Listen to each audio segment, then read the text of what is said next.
Hello dear students, as you all know we have started your chapter number 15 and we have covered the basic definition of ecosystem. So let's study further.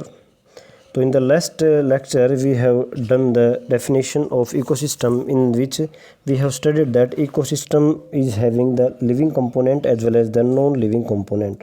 तो उसके अंदर एक living component होता है जिसके अंदर maximum आपके living organisms आते हैं, प्लांट्स आते हैं, एनिमल्स आते हैं। जो भी लिविंग है वो बायोटिक कंपोनेंट या लिविंग कंपोनेंट के अंदर आता है।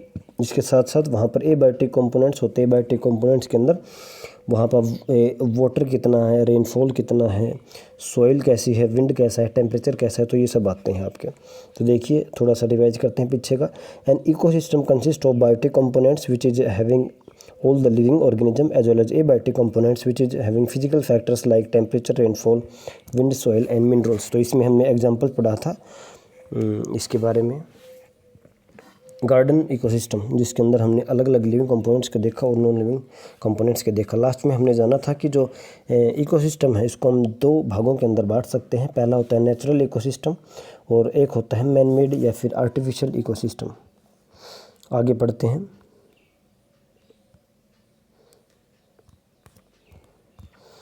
We have seen in earlier classes that organisms can be grouped as producer, consumer and decomposers।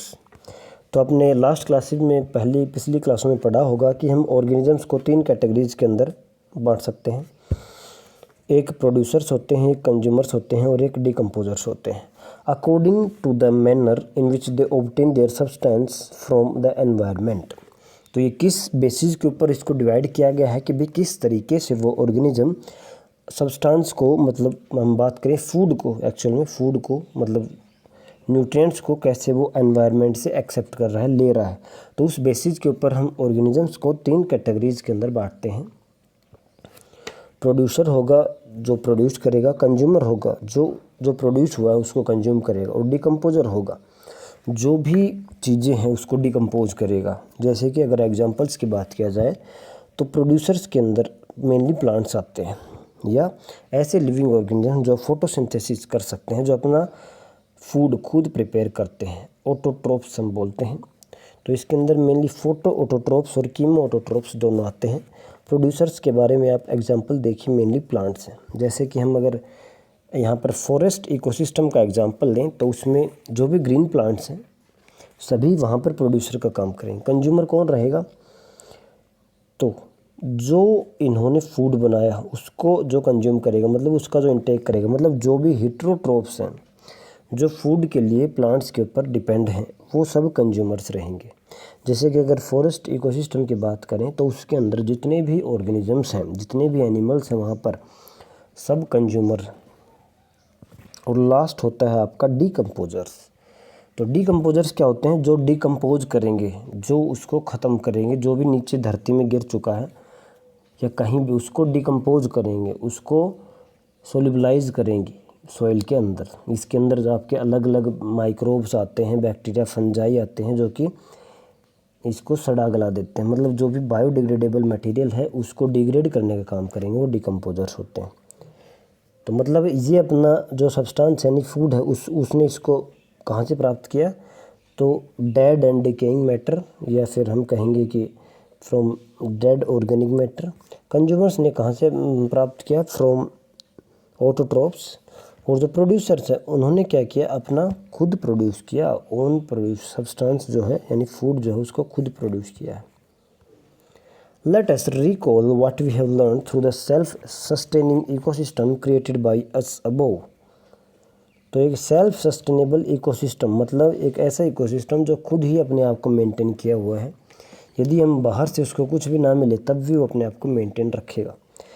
Which organisms can make organic compounds like sugar and starch from inorganic substance using radiant energy, sun in the presence of chlorophyll। तो ये पूछ रहा है कि भी ऐसे कौन से ऑर्गेनिजम्स हैं जो ऑर्गेनिक मटेरियल जैसे कि शुगर हो गया, ग्लूकोज हो गया, स्टार्च हो गया, इसको बना सकते हैं by using inorganic materials like CO2 and water and by using sunlight and pigment chlorophyll. तो आपको सभी को पता है ये फोटोसिंथेसिस की डेफिनेशन है कि भी उसके अंदर हम ऑर्गेनिक कंपाउंड को प्रोड्यूस करते हैं by using inorganic substances such as CO2, water and sunlight as well as the chlorophyll.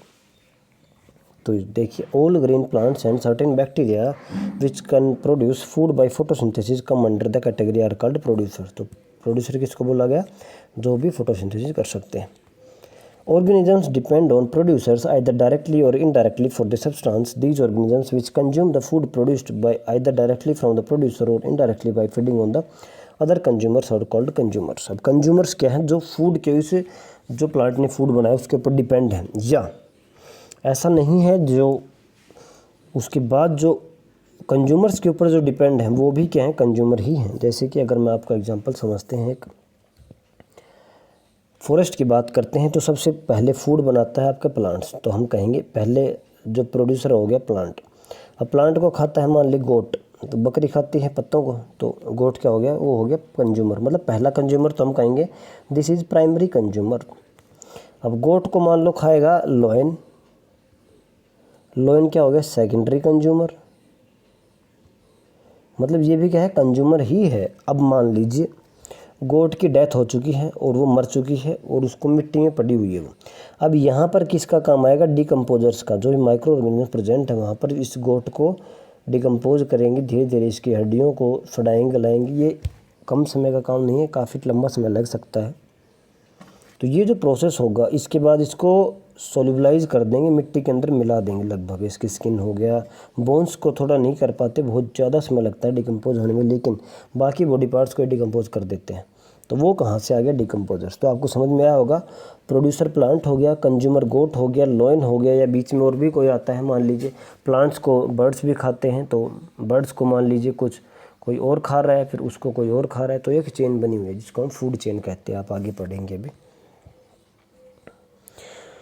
These organisms which consume the food produced either directly from the producer or indirectly by feeding on the consumers. Consumers can be classed variously as herbivorous, carnivorous and omnivorous and parasites। देखिए consumers को भी अब classify कर दिया गया है। Consumers को मतलब जो कि फूड जो कि प्लांट्स के ऊपर डिपेंड हैं उनको भी अलग अलग कैटेगरीज के अंदर बांट दिया है। पहला हर्बीवोरस है।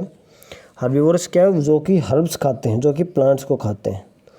दूसरा है कार्निवोरस। कार्निवोरस मतलब जो कि एनिमल्स को खाते हैं, विच फीड ऑन एनिमल्स, जैसे कि हम कहें कि मीट खाते हैं। ओमनिवोरस मतलब जो प्लांट्स को भी खाते हैं और मीट को भी खाते हैं, मतलब जो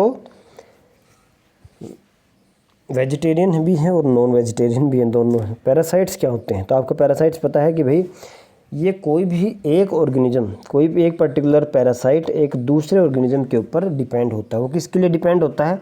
तो वो अपनी रिक्वायरमेंट को पूरा करने के लिए। रिक्वायरमेंट कुछ भी हो सकती है, फूड हो सकता है, शेल्टर हो सकता है, रहने के लिए हैबिटेट हो सकता है, कुछ भी हो सकता है। तो पैरासाइट भी क्या करता है? जो अपना होस्ट जो होता है उसके ऊपर डिपेंड होता है और होस्ट को नुकसान पहुंचाता है parasite. Can you give example of each of this category of consumers? तो एग्जांपल आप दे सकते हैं आराम से।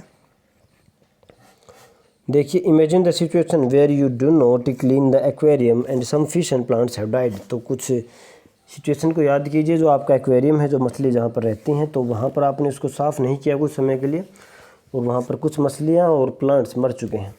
Have you ever thought what happens when an organism dies? तो ऑर्गेनिज्म मरता है तो क्या होता है, आपने कभी सोचा है? The micro organisms comprising bacteria and fungi break dead remains and waste produced of organisms. तो ये डिकम्पोजर्स की बात कर रहा है। तो एग्जाम्पल इसके मेनली बैक्टीरिया और फंजाई हैं। तो क्या होता है, जब कोई ऑर्गेनिज्म मर जाता है तो ये जो माइक्रो ऑर्गेनिजम्स होते हैं सच एज बैक्टीरिया और फंजाई, ये उसको ब्रेक कर देते हैं, ब्रेक डाउन करने का काम करते हैं। डेड रिमेन्स, जो उसके मरने के बाद जो रिमेन्स बचे हुए हैं उसको ब्रेक कर देते हैं। These organisms are the decomposers as they break down the complex organic matter into simple inorganic substances that go into soil and is used up for more by the plants। देखिए, अब कोई organism मर चुका है, जैसे मैंने example दिया था, बकरी जंगल में मर चुकी है, उसको अब धीरे धीरे बैक्टीरिया और फंजाई सब मिल करके डिकम्पोज कर रहे हैं और ऐसा डिकम्पोज कर देंगे कि वो मिट्टी में ही मिक्स हो जाएगा। मिट्टी में मिक्स हो चुका है तो उसको लेगा कौन? प्लांट लेगा। तो हम क्या कहेंगे? Decomposers break the complex organic substance into simple inorganic substances which can be used up by the plants. अब देखिए, what will happen to the garbage and dead animals and plants in their absence.